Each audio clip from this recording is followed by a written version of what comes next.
Right. Go? Yeah, we're I'll good to just go. do Sorry, footsie. clap for the sync. Go. You're not even on camera. Here's the Hogging the Yeah, limelight. yeah, still. Whoa, shit. Hello, everyone. Welcome to For Sound. My name is Anton, and it's an honor and a privilege to have the like the Steve Jobs of microphones. Yes, James Young from Aston Microphones. Welcome. Thank you.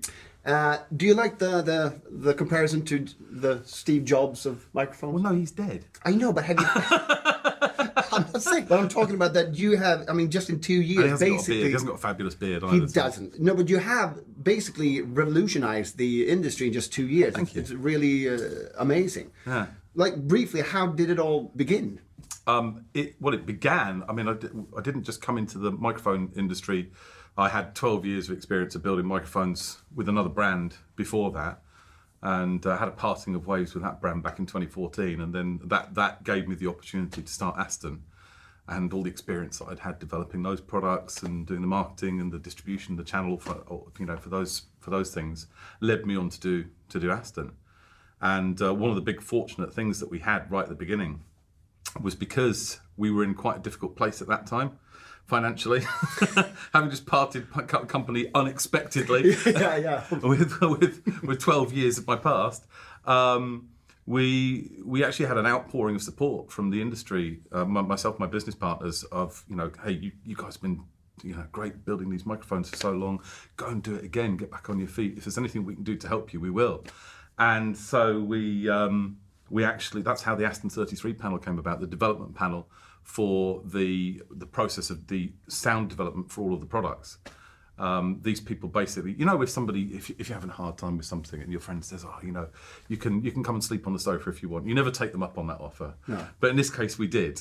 Because we suddenly thought, hey, these guys have got the best ears in the industry. These are the people that are producing all of the really high-end records, working with some of the biggest acts in the world. They are going to know much more than a bunch of marketing guys, sales guys, and engineering guys at a microphone company about how something should sound. And so we engaged them in the process, not just at the end of the development of a mic, which is what most companies would do, build it so it's 95% ready, give it to a few producers and engineers and artists and say, is it okay? Or did we screw it up? Yeah. We actually had them right at the beginning choosing capsules, helping us with the development of the sound all the way through. Every little bit. Every little bit. Yeah. And have done with all the products, which is why people are comparing our little €300 microphones to mics like the U87 Telefuncans that cost 10 times the price. Yeah, Neumanns, and I mean, because the thing is that the reviews you've gotten is kind of ridiculous. I mean, it's in a good way, because it's won so many awards, and it's so weird, and it costs like, because it started off with this one, right? Yeah. It started with the origin. Yeah, of course. Hence the name. The penny drops. Yes, the penny drops. I said the Steve Jobs of microphone, but you're also kind of like the Robin Hood of microphones. No. Hold up there now. Right. No, but have done. But have you gotten like shit from like Neumann, like, hey, who are you to? We've had a couple of microphone companies try and shut us down. Really? Yeah. Yeah, they tried to shut down. They tried to shut down retailers from selling our products when we came onto the market. But that's all kind of. Yeah. You have to let that stuff roll off you. Yeah. It might affect one or two people, one or two dealerships, but most people actually don't like being forced and told what to do. Yeah. So if you ignore we're not living in Russia, all of us. No, but if you don't get involved in the drama of it, then it kind of goes away. Just keep focused on where you're trying to get to. That's the important thing. Yeah. Don't let people kind of disrupt your path. What separates the Aston mics from like normal microphones? What separates them? Yeah. They're amazing. It's the development process. I've got a little thing that I kind of trot out to people to explain it, okay? So, in not just microphones, all pro audio products, and in fact probably most products that are designed in any market, you have the conflicting agendas of a sales team, a marketing team, and an engineering team. Salespeople want something that does everything for 99 cents. Yeah. Marketing people want something that does one thing absolutely better than anything else in the world. In fact, hopefully uniquely, so they've got a unique selling point, and that's it, and it just wins, right? And engineering people want to build space rockets, and they don't give a damn how much it costs. So when you try and bring these through groups of people together to form a product, which is what happens in all companies, you get this conflict. You get compromise, and that's why you end up with this grey, homogenous product, and everybody's products all kind of look similar, do the same thing. Very little innovation, especially in the mic industry. When we actually started the Aston project and had a look at over 100 different brands and hundreds of different products, they all basically look the same. And so what we did was unclutter that process, take the compromise out of it. We had an architect design all of the chassis and the mechanical stuff of the mics. We had, rather than engineers, we had people designing the PCBs and doing the tweaks and listening to what the panel said, but the whole audio process was guided by that panel of producers and engineers. And we went from having 33 people on the panel when we did Origin to 92 people on the Stealth 3 years later.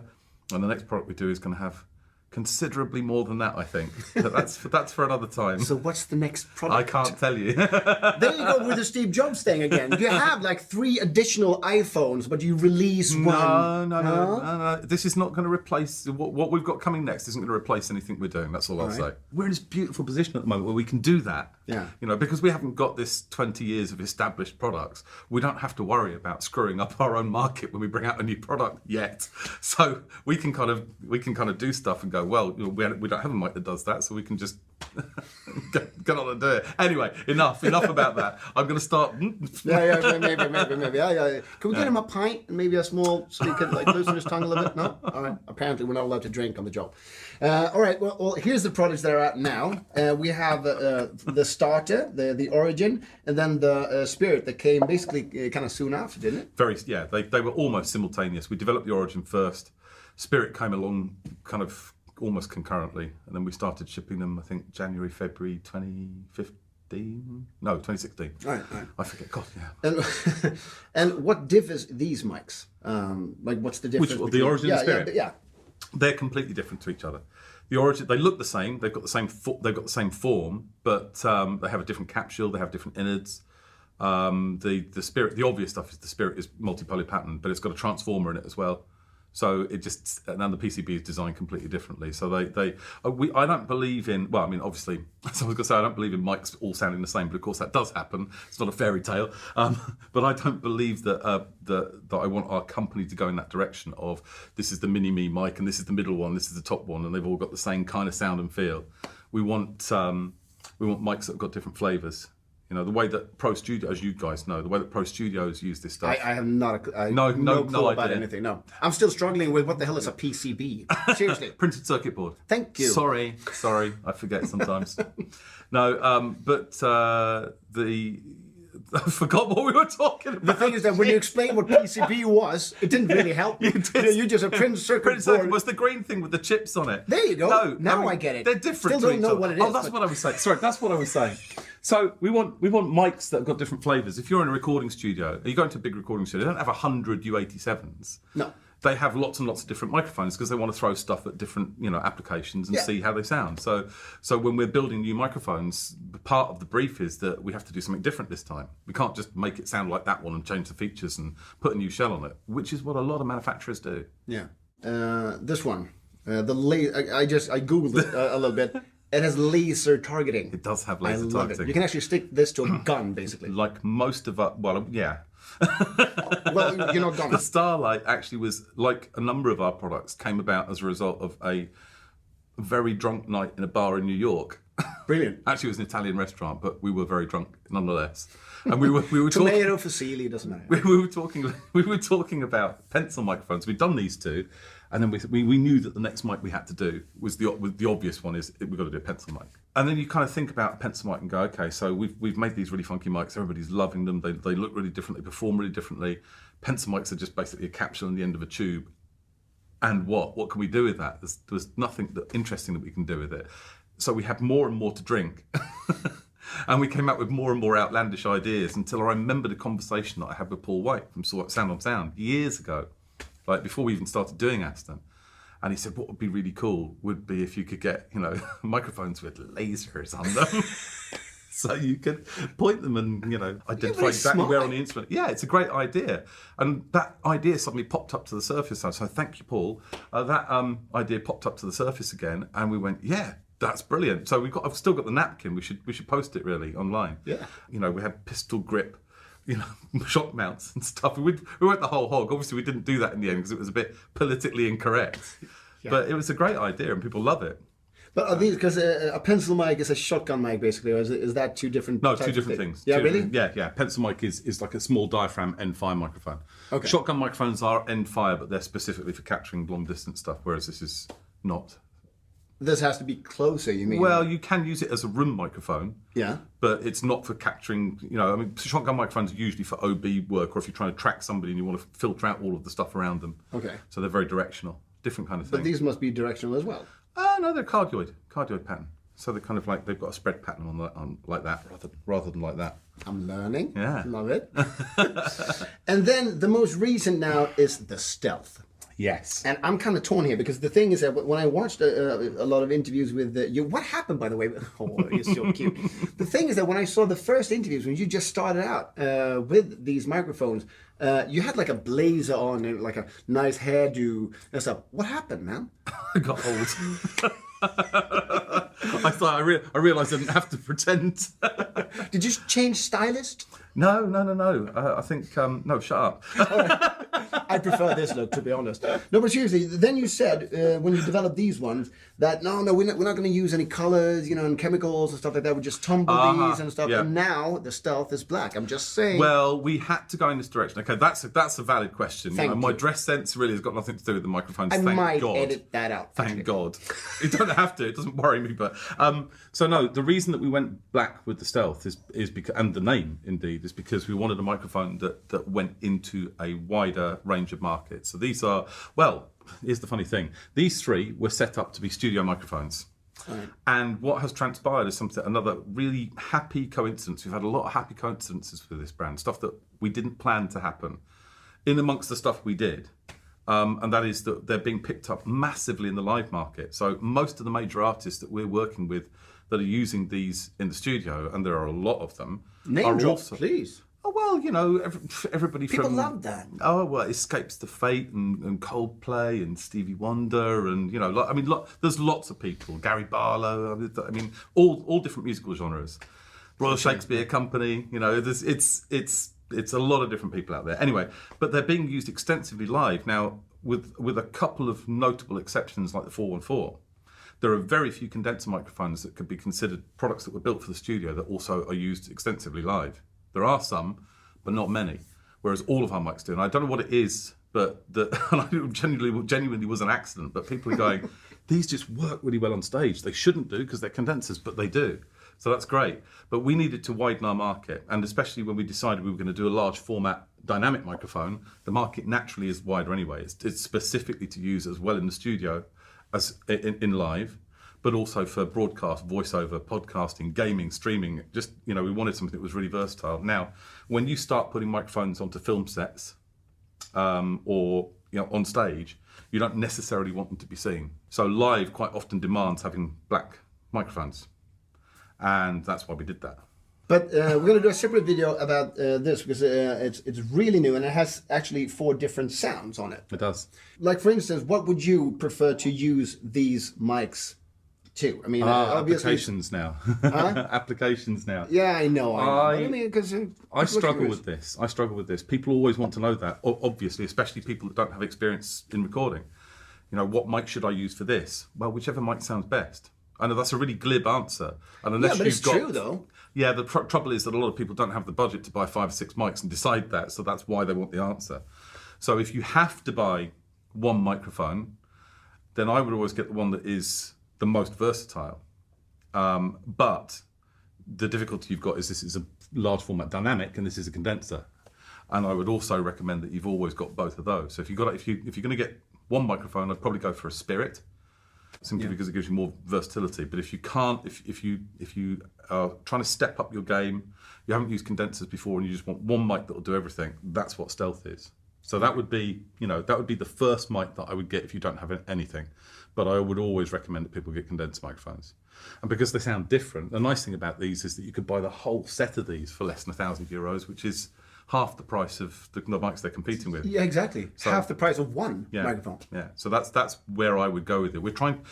The whole brief of the company was we're trying to provide people with tools that are as good, really as good, as the top professional studios use, but at a price they can afford, so that you can have your own mic cupboard, just like the big guys do, but it isn't going to cost you a fortune. That's what it's all about. But I mean, because that's like, I haven't studied marketing or business management or something. But no, exactly. Obviously, because like you could like add like 500 quid on every single microphone, and people will still buy it. But I love hence the Robin Hood analogy. But everybody's done that. Well, yeah, I can see that actually. But everybody's done that. What's the point of doing the same thing again?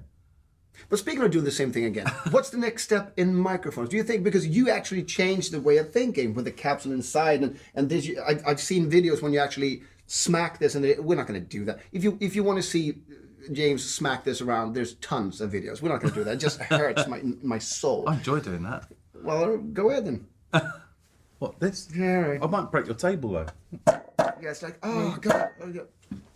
There's chips on the table now. There is. Yeah. I've just broken the table.